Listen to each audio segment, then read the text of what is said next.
Hey everyone, Walsh here from Thin Line Defense. And today I'm going to expand a little more on the ideas of the channel. Like, our main focus is on guns, gear, and outdoors. Now, I'll be completely honest with you, if you want outdoor advice, I would definitely wait for some of Jason's videos. But what I want to do is show you more of the gear that you can use out on the range and some of the gear that you generally forget about. And one of those we're going to be talking today about is boots. If you're going to be out on the range running and gunning or jumping around, you need proper footwear. So we asked our friends over at gear.com what boots they recommend for outdoor and tactical use.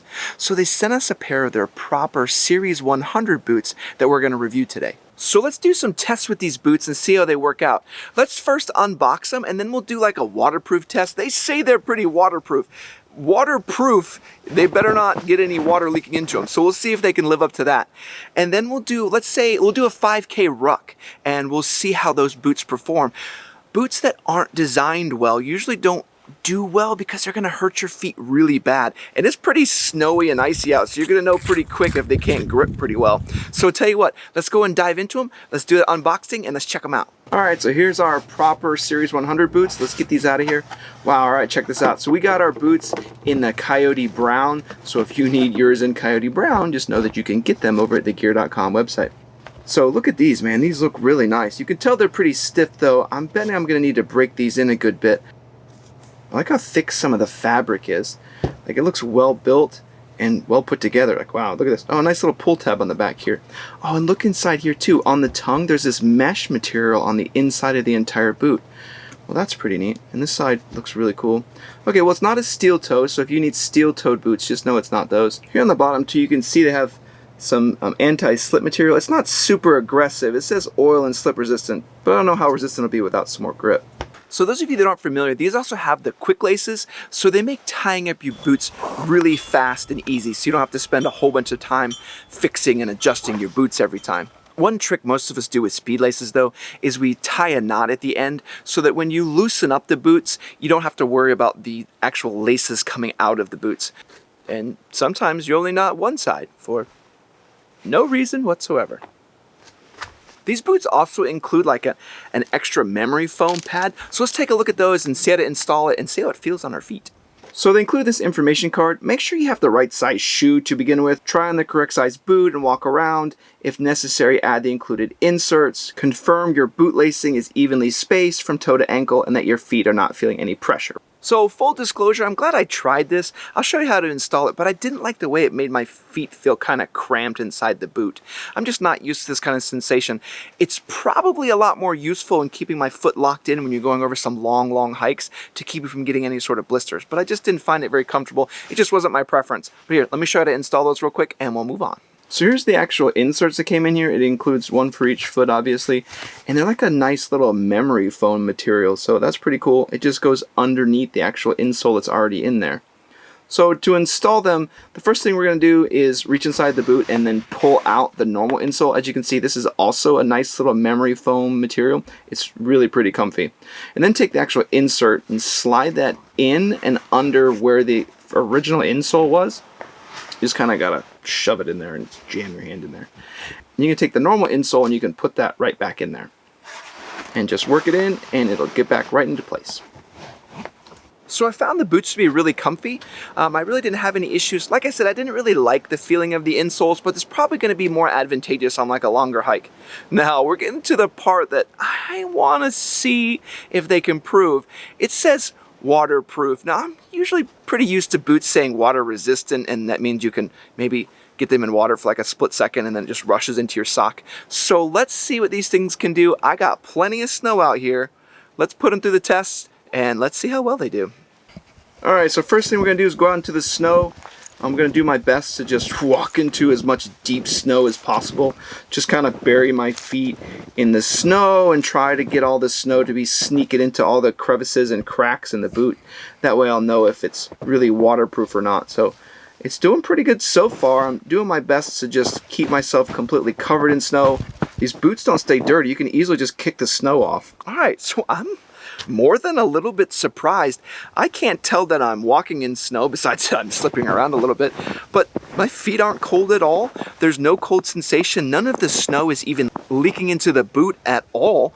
I'm really happy with these. It's pretty amazing. When I hear waterproof, I'm more than a little bit skeptical, so it's pretty awesome. These are actually able to do it. One thing I did notice is it has the grippy pad on the bottom of the soles. They weren't really all that grippy, so if you're on a wet and slick surface, you're probably going to take a little bit of a spill. I was still able to scoot around pretty good on ice, so we'll see how this Ruck goes. Hopefully I don't go falling down with 40 pounds on my back. All right, but tell you what, let's test them. Let's put them on that 5K Ruck. Let's put some weight in our backpack, and let's see what we can do. First thing though, make sure before you ever consider doing this that you break in your boots. I spent a significant time just walking around the house in these, wearing them to and from the store, just to make sure I broke them in well, and I didn't just immediately go out and put them on for a 5K Ruck. These are some very stiff boots when you first get them, so please know you need to break them in. I wore them for about 8 hours total before they felt pretty broken in. I probably could break them in more, but I think we'll be fine. All right, let's go ahead and load up my Ruck with some weight. Let's go see how much weight's in there currently. All right, let's see how much my Ruck weighs. Of course, I got everything in the weight. Okay, get it out of here. 16 pounds. We're gonna need more weight. 16 pounds. Those are some rookie numbers. I gotta have some plates or something around here, right? Let's go find some. Here's my level 4 plates, my Hesco 4410s. What do these weigh? 7.4 pounds. We'll put those in there. All right, let's slide those in, and now let's see what we got. 30 pounds. All right, we're getting there. Where are my little cheapo battle steel that I need to shoot? Let's throw those in there. Here we go. Here's some battle steel. Watch out, everyone. We'll throw these in extra. That'll be an extra 11 pounds. So what are we at now? Okay, we 44. Yeah, that'll work. We'll just go with that. All right, we got the Ruck all set up. We got 44 pounds in there, a little more than I wanted, but it'll work out well, and we'll actually be able to test these boots out. Now, here's a little bit of foreshadowing. Make sure when you tighten your laces on your boots that you tighten them uniformly, and make sure there's no slop within the boot. If you have any sort of slop, you will get some sort of blister and some pain with your feet. So make sure your boots fit you properly. I didn't have my laces tightened up quite the right way, and I paid the price for it later. All right, well, I got this 45-pound pack on. Let's go Ruck some miles and see how it goes. I'll check in with you every mile or so, and I'll tell you how these boots are feeling. All right, let's get to it.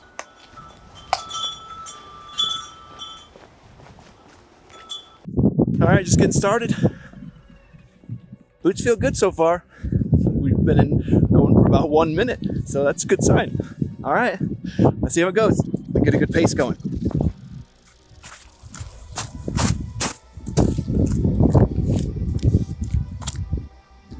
All right, just finished the first mile, making a good pace. There's a lot of snow and a lot of hills, so going a little bit slower than I'd like. We're getting about a 15-minute pace, but that's pretty good what we're doing in some big old heavy boots. All right, feet feel good, everything feels good. It's cold. See you another mile.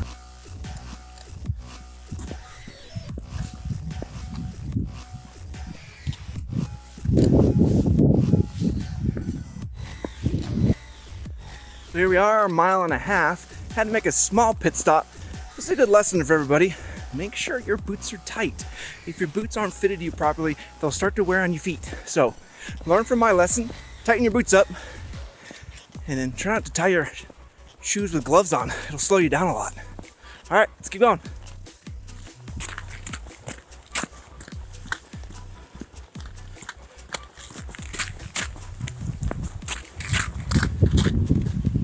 All right, so we just finished the second mile. Feeling pretty good. Definitely behind pace. I will say the hills are messing with me. Going downhill is a lot more difficult than going uphill, which is very interesting. Boots are doing great though. Feeling some good ankle support. I don't feel like I'm gonna roll my ankles at any point, and walking over some of this snow and ice, I still feel like I got good secure footing. So, tell you what, let's go pick up the pace and I'll catch you in a mile.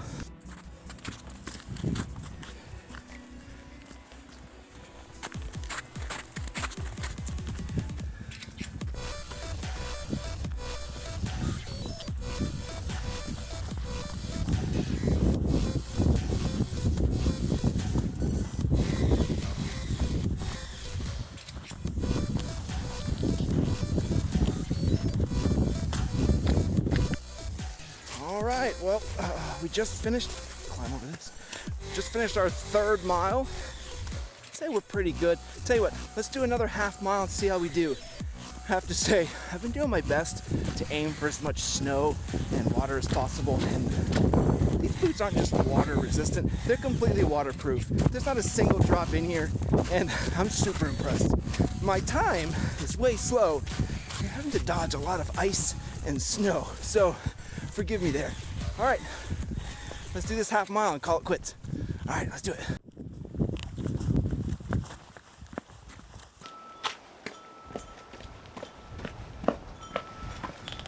Oh, all right. Well, that's enough of that. Let's go get cleaned up. I'll tell you what I think about these boots. Oh, goodness. All right, so we didn't make the best time. We actually did a little bit over a 5K. We did like 3.51 miles. I definitely slowed down more and more as I started to take more and more video of all the ridiculous amounts of snow I was having to climb over. But with everything in my way, I just couldn't get a good pace. I was trying to get that good flat pace, but then I'd be going up and down a hill and climbing over mountains of snow, so I just couldn't get it going. So I just enjoyed the hike, and it was a fun little ruck to have. So let's go into the pros, cons, and do I recommend them? Pros. There's a lot of really cool things about this boot. I'm surprised how waterproof they are. It's really pretty amazing. I have never had a single drop in my boots, and I've been walking around in the snow, rucking around, doing all kinds of stuff, purposely aiming for the puddles, and had no issues. But I will say the biggest pro of it all is that I've done all these things, and I've been wearing these pretty hard for the past few days, going out into the snow and shoveling in them, and going out and doing the ruck, and the boots look brand new. You just kind of knock them off, and everything just comes off of them, and they look like they just came out of the box. So I think that's my biggest surprising pro, is that they just look brand new, even though I've been using them for quite some time. So I'm looking forward to using these. I'm pretty sure the life cycle of these is going to be substantial. Cons. So I didn't really like that memory foam pad. I don't know if that's so much a con or a preference, but it just didn't fit my foot well. Maybe it would be better if I had like a wide shoe. Again, that's kind of my fault though, but I would like to try that with maybe a wide boot.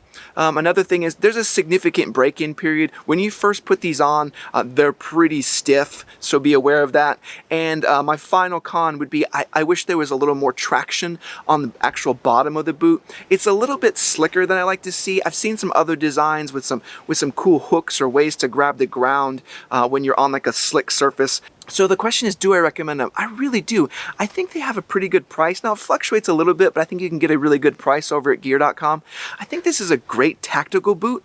You can wear this out on the range and you don't have to worry about your feet getting wet. I know when I go out there, it's usually a muddy, sloppy mess, and I don't have to worry about it. And then I don't have to worry about these boots getting all dirty and yucky, because I don't know what it is, but they have some sort of magical self-cleaning function that I just absolutely love. So these are some great boots, so start thinking about some of your other gear when you go out to the range. I know I've showed you a little bit about gloves and now showing you some boots. So we're going to be continuing that, and I'm going to start showing you some plate carriers and some other cool things you may want to see from the gear side. We'll still continue with the gun side, but we're going to be adding some more gear, and then Jason's going to be showing you some really cool outdoor stuff. So as always, thanks to our Patreon supporters. You're the ones that make all of this possible. We love your support, and we love giving back to you, and we got all kinds of stuff we're going to be doing for our Patreon giveaways. And thanks to everybody who likes, comments, and subscribes. I love interacting with you. Like, the number of tips I get from all of you is just awesome. I learn and grow from what you guys share with me.